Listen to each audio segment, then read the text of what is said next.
HR didn't even look me in the eyes. Your position is being eliminated. Accept the entry-level administrative role or leave. Lorraine from HR stared at the wall behind my left shoulder the whole time. My mortgage payment was due in 4 days, and she couldn't even look at me. My name is Walter Grady, 51 years old. Senior Account Director at Hargrove Industrial Solutions, Columbus, Ohio. Or I was until that Tuesday morning in March. I'd been at Hargrove for 18 years. Walked in at 33 with nothing but a list of cold contacts and a good memory for names. Built the industrial client portfolio from scratch. The crown jewel was Great Lakes Manufacturing Group out of Cleveland, $8.5 million annually. Grown from a $600 Creary regional contract I'd landed in my second year. I knew their plant managers, their compliance officers, their procurement cycles. I'd built them a custom reporting system from the ground up because their Ohio regulatory requirements didn't fit anything Hargrove had on the shelf. Took me close to 3 years to get it right. Nobody else at the company knew how it worked. I never thought that would be a problem. Outside the office, life was simple. Divorced 7 years, 2 sons. Scott was 26, Danny was 22 and finishing his last year of school, still paying the mortgage on the house. Still helping Danny with tuition when I could. Nothing complicated. Just the kind of numbers that make you show up every morning whether you feel like it or not. I should have read the signs earlier. Meeting invites that somehow missed my inbox. Strategy sessions that moved to the golf course with no heads up. Client update requests that bypassed my desk even though I owned the accounts. But when you've given 18 years to something, you get good at explaining things away. I told myself it was miscommunication, reorganization noise. The usual corporate fog, it wasn't. The morning it happened, I got to the office at 6:45, same as always. My calendar had a 10:30 blocked, just said HR check-in. I figured it was about the benefits update they'd announced company-wide 2 weeks earlier. I walked into the small conference room and Lorraine Holt was already seated. The general counsel was next to her with a manila folder on the table. Neither of them stood up. Neither offered a hand. Lorraine laid it out in about 4 sentences. My position was being eliminated. They were offering me an entry-level role in the administrative support pool. The pay cut was 45%. This was effective immediately. I sat there for a second. Ran the numbers in my head. Mortgage, Danny's tuition, utilities, insurance. A 45% cut didn't just hurt, it broke everything. I asked if I could have 24 hours to think it over. My voice came out steady. I'm still not sure how. The general counsel cleared his throat. We're offering continued employment when we could simply terminate the position. This is the transition period. I nodded, picked up the folder, walked out. Back at my desk, I tried pulling up the Great Lakes quarterly file, access denied. They'd already locked me out of the client systems before the meeting was even over. I packed up my desk quietly. A photo from a fishing trip on the Snake River, a handwritten thank you card from the Great Lakes compliance team dated 2019. I put them in a box, carried it to my truck, and sat in the cab with both hands on the wheel. Didn't start the engine for a while. That night, a text came in from a former coworker. Hey, heard what happened. Just so you know, your position wasn't eliminated. Covington's buddy's daughter starts Monday. Her name was Kayla Hartman, fresh MBA.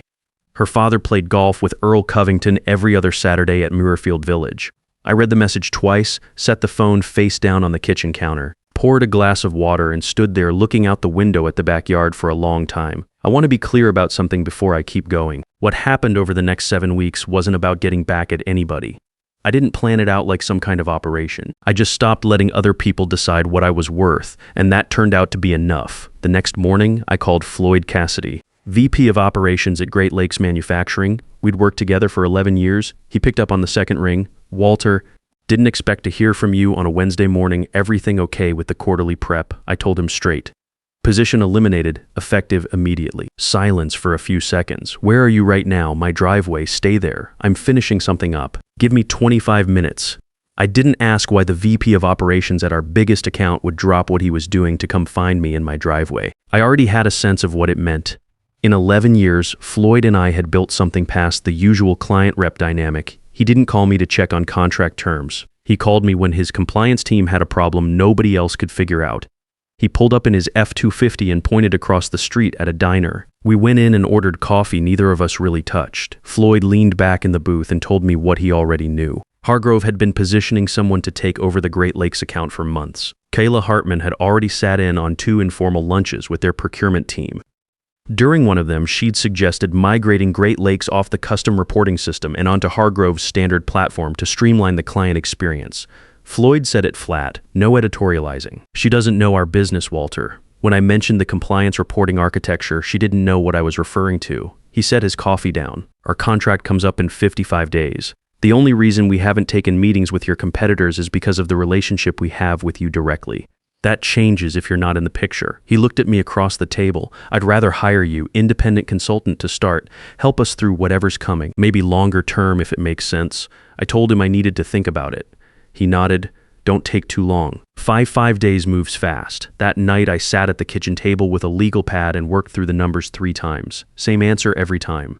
The 45% cut meant I'd burn through savings in about 4 months. Maybe 5 if I cut everything down to nothing. Danny still had 1 semester left. The mortgage wasn't going anywhere. I thought about Floyd's offer for a long time. Taking it felt like using the relationship for personal gain. I'd spent 18 years building trust with that account, and walking out the door with it felt like it crossed a line somewhere. But then I thought about the meeting that morning. Lorraine staring at the wall, the general counsel with his folder. My computer access cut off before I even got back to my desk. They didn't lose any sleep over their line. By midnight, I'd made a decision, but not the one Floyd expected. I emailed HR and accepted the administrative position. Showed up the next morning at the admin pool desk they'd assigned me. My new supervisor was a woman named Brenda, about 15 years younger than me, and she spent the first 30 minutes carefully explaining procedures I'd helped write years ago. She kept saying, "You probably already know this, but policy requires that I go through it." I told her not to worry about it. We got along fine after that. Gene Hadley, the security guy who'd worked the front desk since my 3rd year at Hargrove, was the only person who treated me exactly the same. Nodded when I came through the door each morning, same as always. Didn't make a thing of it. Some people just know how to do that. The rest of the office didn't know what to make of me being there. I could see it. Former colleagues would walk past the admin pool and do a small double take when they spotted me at the workstation. Nobody said much. A few people sent messages saying they were sorry, that it was wrong, that they couldn't believe it. I appreciated that. Didn't change anything, but I appreciated it. I called Floyd that first afternoon, told him I'd accepted the consulting offer but was staying at Hargrove in the admin role for the time being. He was quiet for a second. Can I ask why? Great Lakes deserves a proper transition. I want to see how this plays out up close before I'm completely out the door. He didn't fully buy it, but he didn't push. When can you start on our end? After hours. Tonight if you need it. Tonight works, so that was my life for the next 3 weeks. Days in the admin pool processing supply requisitions and scheduling conference rooms. Evenings on calls with Floyd's compliance team, working through everything I knew about the custom reporting system and getting it documented properly for the first time. And in between, I watched Kayla Hartman. She moved fast, I'll give her that. Within her first week, she'd already rebranded herself as Senior Client Director on her email signature, same title I'd held, with Senior added. She scheduled back-to-back intro calls with every account I'd managed. She had good energy, she smiled a lot. She talked about Hargrove's innovation roadmap and next-generation service delivery in every conversation I overheard. What she didn't do was read the files. I know this because 2 weeks in, the Great Lakes procurement coordinator, a guy named Al who'd been on their team for 6 years, sent an internal message to the account support team asking about the Q2 compliance report format. He needed to know if the new contact was aware that the Ohio EPA cross-referencing had to be run separately before the main output was generated. Kayla's response came back in 12 minutes. She told him the standard platform would handle it automatically going forward. It wouldn't. The standard platform had never been configured for Ohio's dual jurisdiction industrial reporting. That was the whole reason I'd built the custom system. The 2 databases had to be queried in a specific sequence or the output flagged false positives across half the line items. I'd figured that out the hard way in year 2 of the account after a near miss on a quarterly submission. Kayla didn't know any of that. Nobody had told her, and she hadn't asked. 3 days later, she made a bigger move. She put in a formal request to migrate Great Lakes off the custom system entirely and onto Hargrove's standard enterprise platform.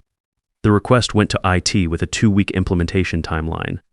I read the internal notice from my admin workstation and sat with it for a minute. Then I went back to scheduling conference rooms. The same week, something else happened that I hadn't expected. Kayla's team used the standard national rate table to generate a new pricing proposal for Great Lakes' upcoming contract renewal. My old model had Ohio-specific multipliers built in, adjustments I'd worked out with their finance team over several years to account for regional material costs and compliance overhead. The new proposal came in off by enough that Great Lakes CFO called Covington's office directly to ask if there had been a system error. There hadn't been an error. It was just wrong. Covington's assistant sent a company-wide note the following Monday about ensuring accuracy in client-facing documents during the transition period. No names. But the admin pool knew. Pretty much everyone knew. Jean nodded at me when I came through the door that morning, said nothing, just nodded. Floyd texted me that evening. "You seeing this?" "I see it," I wrote back. "It's going to get worse before anyone upstairs figures out what's actually happening." He was right, and it did. The IT migration started the following week. Kayla's team began pulling apart the custom reporting architecture piece by piece, replacing it with the standard platform's default modules. The Great Lakes compliance team flagged 3 separate issues in the first 4 days. Each time, Kayla's response was that these were normal migration issues that would resolve once the transition was complete. They weren't migration issues. They were fundamental incompatibilities. The standard platform's compliance module wasn't built to handle the cross-referencing sequence that Ohio's EPA reporting required. Without it, every quarterly submission Great Lakes sent would risk flagging errors that could trigger a regulatory review. Floyd called me on a Thursday night.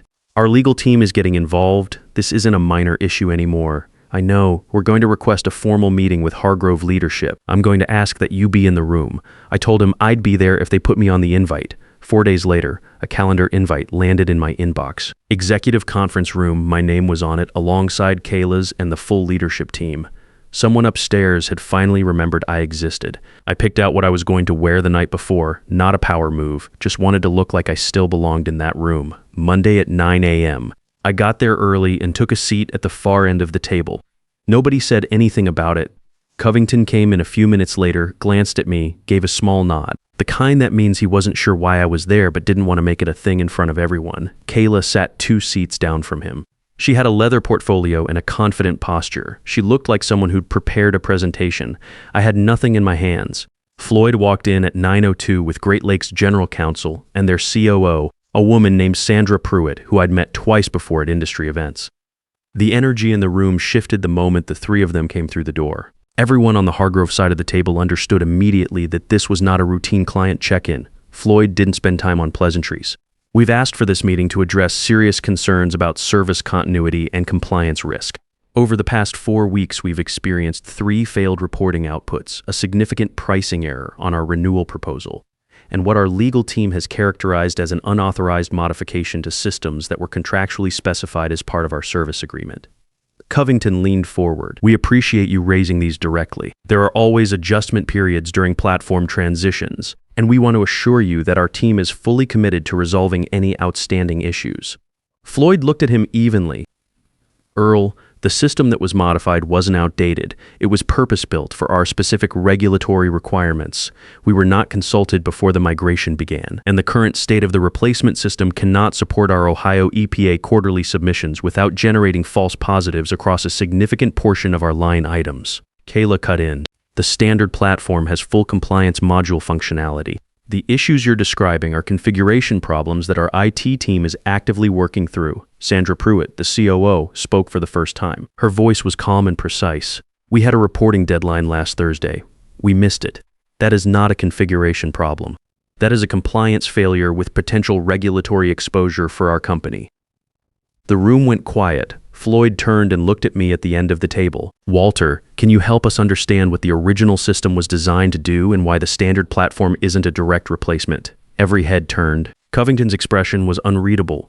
Kayla had stopped writing in her portfolio. I kept it straightforward. "The custom system ran 2 separate database queries in a specific sequence before generating the output. Ohio's EPA cross-referencing requires that the secondary jurisdiction flags are cleared before the primary report compiles. Otherwise, the system reads certain industrial classifications as dual jurisdiction violations when they're not. The standard platform runs a single unified query. It doesn't have a native sequencing function for that process. It was never built for it." Covington said, "That's something our IT team can configure." "It can be built," I said, "but it's not a configuration. It's a custom development project. It took about 14 months the first time, with active input from Great Lakes compliance team throughout."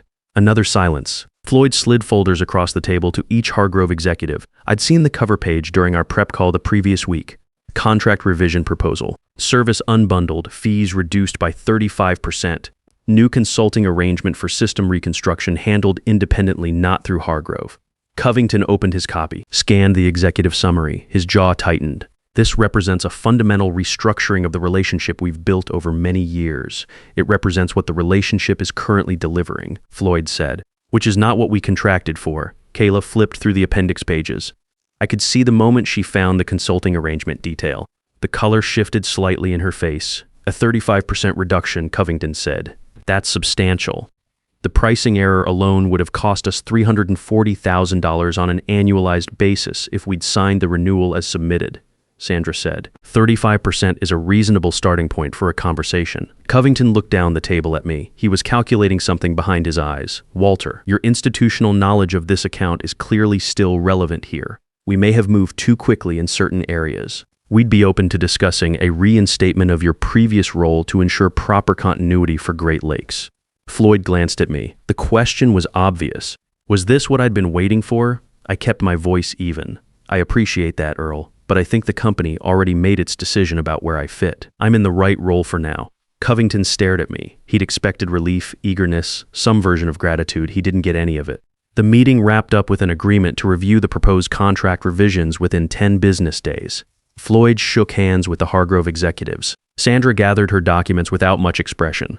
Their general counsel hadn't said a single word the entire meeting. He hadn't needed to. As people filed out, Covington touched my arm lightly. Walter, a word. We stood near the window after everyone else had left. I want to be direct with you, he said. We made a mistake. I understand that now. Your knowledge of that account is genuinely irreplaceable. I'm prepared to offer you a director-level position with equity participation. Real equity, not nominal. In exchange, I'd need you to work with Floyd's team to get the contract revision pulled back and the relationship stabilized. It was more than I'd expected. Significantly more. The equity piece alone would have changed my financial picture considerably. I thought about it for a real moment. I want to be honest about that. It wasn't nothing. Then I thought about Lorraine staring at the wall, the general counsel with his folder. My computer access cut before I'd even made it back to my desk. I appreciate the offer, Earl. I mean that, but I don't think I can influence Great Lakes' decision at this point. Their analysis is pretty thorough. He studied me. You're turning this down. I'm going back to the supply inventory that's due by end of day. But thank you for the conversation. I walked out of the executive conference room and went back to my admin workstation. Gene Hadley was restocking the front desk supply drawer when I passed through the lobby.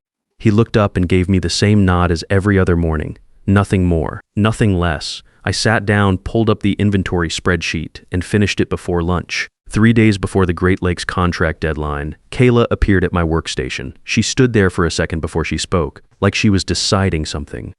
I need your help, she said. The compliance system, their technical team keeps referencing functions that don't exist anywhere in the documentation. I can't replicate them in the standard platform. The board meeting is Friday.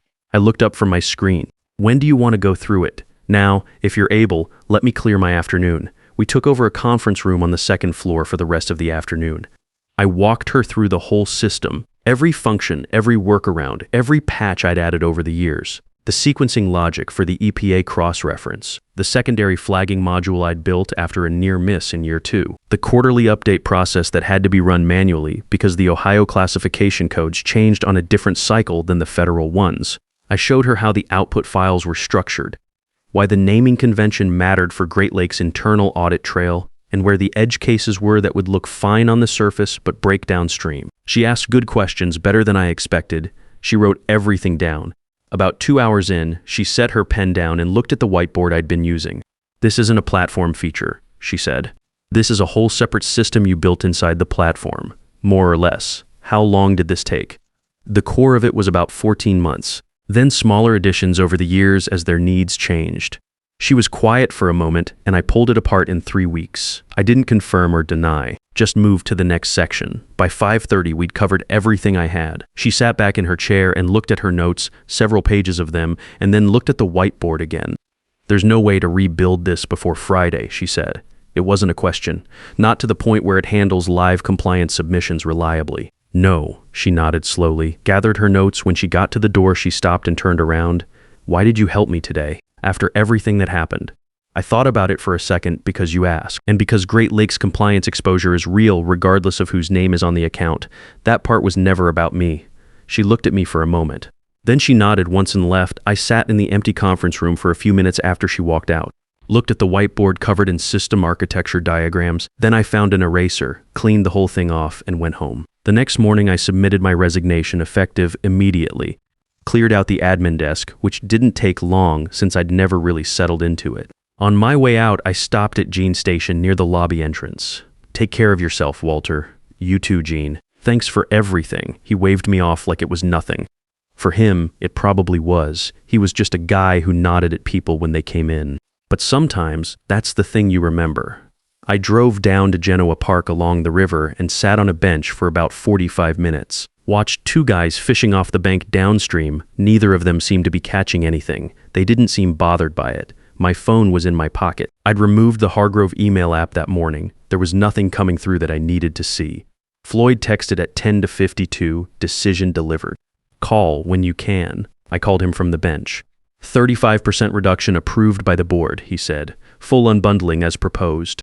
Covington made a last-minute offer to rebuild the custom system in-house. Our technical team told the board that the knowledge required to do it had already left the building. How'd Covington take it? About how you'd expect. Look, our consulting arrangement was approved in the same session. You can start Monday if you're ready. I told him I'd be there. The months that followed were different from anything I'd had in a long time. I worked directly with Great Lakes compliance team to rebuild the reporting system properly, with full documentation this time so it didn't live entirely in my head. The work was harder in some ways than the original build, because I had to make it teachable, not just functional, but I liked it. It was the kind of problem that actually stayed solved once you figured it out. And for the first time in years, the work ended at a reasonable hour. I started using my weekends again, got back under the 1968 Mustang that had been sitting on jack stands in my garage since the previous spring. Scott came over on a Saturday in June and we spent the afternoon on the rear suspension together. He handed me tools and asked questions and pretended to understand more than he did. It was a good afternoon. Danny finished his degree in May. I drove up to the ceremony and sat in the bleachers with a bad sight line and didn't care at all. About 3 months into the consulting work, Floyd took me to lunch at a restaurant downtown with a view of the Columbus skyline. You could see the Hargrove building from the window if you looked for it. Q2 numbers came out for Hargrove, Floyd said. Stock dropped 18% after the earnings call. Revenue down significantly from the contract revision. I nodded. Kayla's gone. Heard she's going back for her MBA. Good, I said. She'll be better for it. She's smart. She just needed more time before she was handed something that size. Floyd studied me for a second. You're really not satisfied by any of this, are you? I thought about it. I'm sitting here. My work is good. My boys are doing fine. That's what satisfied looks like for me. He smiled and slid an envelope across the table. Director of Compliance Systems, permanent position reporting to him. Team of 4, compensation 55% above my old Hargrove salary. He mentioned almost as an aside that 2 other regional manufacturers had already reached out about me before Great Lakes finalized the offer. I had options.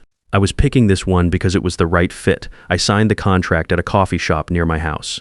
No conference room, no ceremony, just me and a pen and a cup of coffee that was slightly too hot. 6 months after that, an industry newsletter ran a brief item about Hargrove Industrial Solutions being acquired by a larger competitor. 50% markdown from the previous year's valuation. Earl Covington had stepped down to pursue other opportunities.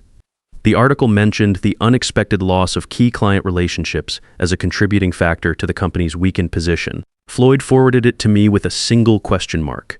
I read it at my workbench in the garage, set the phone down, picked up a wrench and got back to work on the Mustang. Scott and Danny came over that Sunday. We ordered pizza and watched the Browns game and nobody mentioned Hargrove or Covington or any of it. When the game ended, Danny fell asleep on the couch. Scott helped me clean up the kitchen. That was a good day. Here's what I know now that I did not fully understand before any of this happened. Your value does not disappear when someone stops recognizing it. It waits. It goes with you when you walk out the door. It shows up in the relationships you built with people who were paying attention all along. They removed my title and cut my access and handed my office to someone else. What they could not remove was 18 years of knowing exactly what a client needed before the client knew how to ask for it. That knowledge belonged to me. It always had. If you have spent years doing the work, showing up early, solving problems nobody else wanted to touch, and you have been pushed aside anyway, I'm not going to tell you it does not hurt. It does, but it does not define what comes next. That part is still yours. If this story is familiar to you, leave a comment below. And if you have not subscribed yet, do it now. Every week we share real stories from people who found a way through when the system stopped working for them. You will not want to miss what is coming next.